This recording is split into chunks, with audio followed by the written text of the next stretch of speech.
Hello guys, Arfa Firoz Zaki here और welcome करता हूँ आपको अपने यूट्यूब चैनल पर। आईसीसी के फाइनेंशियल मॉडल पर इस वीडियो में मैं बात करना चाहूँगा। और वो जो डिस्पैरिटी है और वो जो एक बहुत बड़ा सा डिफरेंस है इंडिया के रेवेन्यू जनरेशन में और जो बाकी क्रिकेट बोर्ड्स हैं उनके रेवेन्यू जनरेशन में, उसको थोड़ा सा हम लोग डिस्कस करेंगे इस वीडियो में। देखें, पहले आपको मैं थोड़ी सी समराइज कर दूं कि जो आईसीसी का फाइनेंशियल मॉडल है 2024 से लेकर 2027 तक, उसका जो 600 मिलियन डॉलर्स का अराउंड का जो रेवेन्यू जनरेट होगा, उसमें ऑलमोस्ट 38% से ज़्यादा जो है वो इंडिया को जाएगा इन 4 सालों के लिए। जबकि जो बाकी क्रिकेट बोर्ड्स हैं जिनमें Australia, New Zealand, south Africa, England, Pakistan, उनको 6% और 5% के अराउंड दिया जाएगा। और एसोसिएट नेशन जो ऑलमोस्ट 96 के अराउंड है, उनको 11% जो है वो इस जो प्रॉफिट होगा उसका पोर्शन जो है वो दिया जाएगा, उनमें डिस्ट्रीब्यूट किया जाएगा। पाकिस्तान को 5% के अराउंड जो है वो इनमें पोर्शन दिया जाएगा। बात ये नहीं है कि इंडिया को इतना ज़्यादा जो है वो क्यों बेनिफिट इसमें दिया जाएगा, क्योंकि इसमें कोई शक नहीं है कि इंडिया जो वो 80% के अराउंड आईसीसी को रेवेन्यू जनरेट करके देता है। और आईसीसी जो है वो डिपेंडेंट है एक तरह से इंडिया पर, और इसी वजह से जो है वो इंडिया की एक तरह से मोनोपोली भी स्ट्रांग है और इसमें जो है वो अपनी बात मनवाने में वो काफ़ी ज़्यादा स्ट्रांग हमें दिखाई देता है। और इसी वजह से आप देखें कि आईपीएल का जो 1.5 महीने का एक प्रपोजल लाया गया था इंडिया की जानिब से कि 1.5 महीना जो है वो सिर्फ आईपीएल होगी वर्ल्ड क्रिकेट में और कोई भी इंटरनेशनल सीरीज नहीं होगी, क्योंकि तमाम जो इंटरनेशनल खिलाड़ी हैं वो इंडिया में जाके खेलेंगे। और इस दौरान सिर्फ पाकिस्तान ही होता है, क्योंकि पाकिस्तान ऑब्वियसली खेलता नहीं आईपीएल, तो सिर्फ पाकिस्तान ही अपनी सीरीज जो है वो खेल रहा होता है। तो इतनी ज़्यादा, और इसको बात को जो है वो आईसीसी ने मान भी लिया, तो इससे हमें मालूम होता है कि कितना ज़्यादा असर रसूख है, कितना ज़्यादा जो है वो आईसीसी पर होल्ड है बीसीसीआई का। इवन कि अगर आपको मैं सिर्फ ये बता दूं कि अगर आप जो कमेटीज़ हैं, डिफरेंट क्रिकेट कमेटी देख लें, उसमें आईसीसी में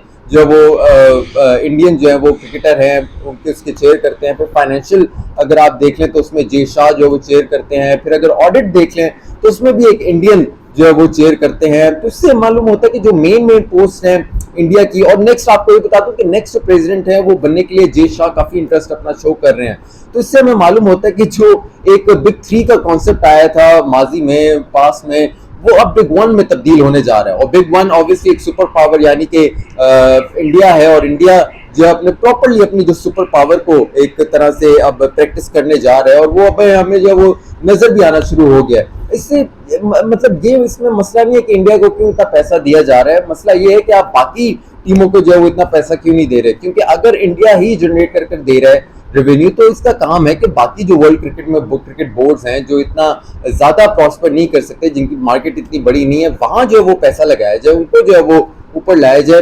पैसा जो जनरेट कर रहा है वही अपने ऊपर पैसा लगा रहे हैं, यानी कि पैसा सारा आईसीसी का जो वो इंडिया पर ही लग रहा है और इंडिया को ही जो है वो फाइनेंशियल इसमें जो बेनिफिट दिया जा रहा है। तो फिर बाकी क्रिकेट बोर्ड्स का जो है वो क्या फायदा इसमें होगा। जो स्पेशली एसोसिएट नेशंस हैं, यानी कि 96 के अराउंड एसोसिएट नेशंस हैं, उनको सिर्फ 11% के अराउंड जो है वो इसमें प्रॉफिट जो है वो दिया जाएगा, जो आईसीसी जनरेट करेगी 4 सालों में 11% जो है प्रॉफिट दिया जाएगा। तो इससे मालूम हो रहा है कि इंडिया जो है वो चाह रहा है कि जो पैसा वो जनरेट करके आईसीसी को देता है वही पैसा जो है वो इंडिया को वापस जो है वो कर दिया जाए। और मुझे तो ये लग रहा है कि आज अगर इन 4 सालों में जो है वो 38.5% अगर है, तो इसको फिर आगे जाकर जो है 50% हो जाएगा। और उसमें कुछ शक नहीं होगा कि एक दिन ऐसा भी आएगा, एक वक्त ऐसा भी आएगा जब इंडिया जो है वो तमाम क्रिकेट बोर्ड्स को अपने हिसाब से जो है वो अलॉट करके देगा कि जी पाकिस्तान को इतने %, साउथ अफ्रीका को इतने %, इंग्लैंड को इतने %, ऑस्ट्रेलिया को इतने %। और इसमें जो रगड़ा सबसे ज्यादा जो खाने जा रहा है वो पाकिस्तान मेरे ख्याल से खाने जाएगा, क्योंकि